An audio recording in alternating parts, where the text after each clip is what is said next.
Hi friends, ഇന്ന് നല്ല tasty ആയിട്ടുള്ള മാങ്ങ അച്ചാറിൻ്റെ റെസിപ്പി ആയിട്ടാണ് ഞാൻ വന്നിരിക്കുന്നത്. നല്ല ടേസ്റ്റിയാണ്. അപ്പോൾ അതെങ്ങനെയാണ് റെഡിയാക്കി എടുക്കുന്നതെന്ന് നോക്കാം. അതിനായിട്ട് നമുക്ക് കിച്ചണിൽ പോകാം. അതിനായിട്ട് ഞാനിവിടെ ഒരു 6 മാങ്ങ കഴുകി വൃത്തിയാക്കി തുടച്ചെടുത്തിട്ട് സ്കിന്നൊക്കെ കളഞ്ഞെടുത്തിട്ടുണ്ട്. ഇനി നമുക്കിതൊന്ന് അരിഞ്ഞെടുക്കണം. അപ്പോൾ ഇതുപോലെ ചെറിയ പീസുകളായിട്ട് അരിഞ്ഞെടുക്കാം.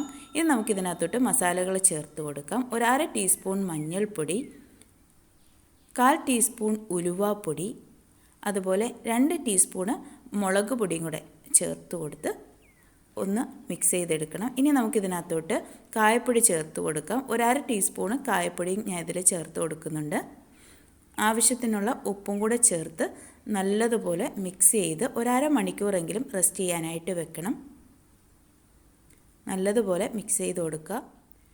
ഇപ്പോൾ ഇത് ഞാൻ മിക്സ് ചെയ്തെടുത്തിട്ടുണ്ട്. ഇനി നമുക്കിതൊന്ന് 1/2 മണിക്കൂർ റെസ്റ്റ് ചെയ്യാനായിട്ട് വെക്കാം. ഇപ്പോൾ 1/2 മണിക്കൂർ കഴിഞ്ഞ് നമുക്കിത് റെഡിയാക്കി എടുക്കാനായിട്ട് ഞാനൊരു പാത്രം വെച്ചിട്ടുണ്ട്. പാത്രത്തിൽ എണ്ണ ഒഴിച്ച് ഒന്ന് ചൂടായി വരുമ്പോഴത്തേക്ക് നമുക്കിതിൽ കടുക് ഇട്ട് കൊടുക്കാം.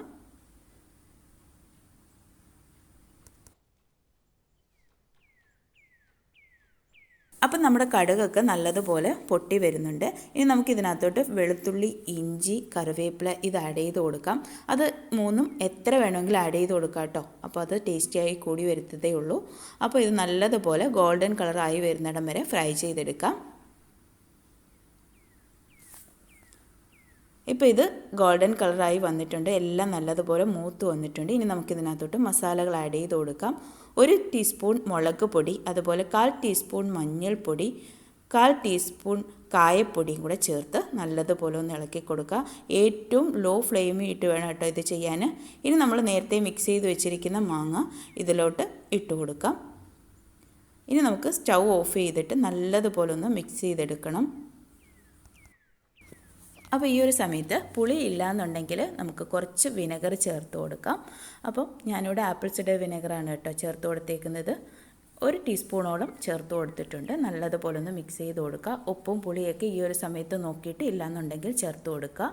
അപ്പോൾ നമ്മുടെ മാങ്ങ അച്ചാർ ഇവിടെ റെഡി ആയിട്ടുണ്ട്. നമുക്കിതൊരു പാത്രത്തിലോട്ട് മാറ്റാം. ഇതിൻ്റെ ചൂട് കംപ്ലീറ്റ് ആയിട്ട് മാറിയതിന് ശേഷം മാത്രമേ ടിന്നിലിട്ട് അടച്ചു വെക്കാവൂ. ഇല്ലെന്നുണ്ടെങ്കിൽ നമ്മുടെ മാങ്ങ പെട്ടെന്ന് കേടായി പോവും.